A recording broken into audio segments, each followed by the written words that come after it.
Mesin untuk buat ais. So lepas ni kalau korang nak buat ais, dah tak payah letak kat dalam peti sejuk lagi dah. Sebabnya dia ada dia punya mesin ni. Tengok, function ke tak function? Kat dalam ni dia ada sediakan bekas ais ni and dia punya scoop ni sekali. So first korang isi air dekat bahagian sini. Korang isi je sampai dekat paras maksimum yang dia dah labelkan dekat dalam bekas tu. Lepas dah isi air, korang masukkan balik dia punya bekas ni, and then tutup je balik. Kat atas tu korang boleh pilih tau, korang nak ais besar ataupun korang nak ais kecil.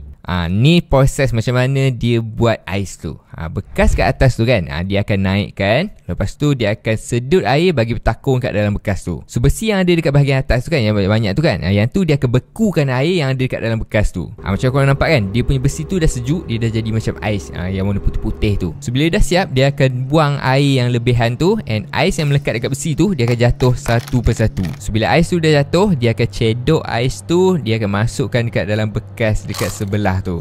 So inilah dia punya ais tu. Yang ni ais yang kecil tau. Sebab aku nak buat video, aku nak cepat, so aku ambil ais yang kecil je. Lepas tu air lebihan yang ada dekat dalam bekas tu kan, korang boleh buang dekat bahagian bawah ni. Buka je cover dekat bahagian bawah ni, and air tu dia akan mengalir keluar.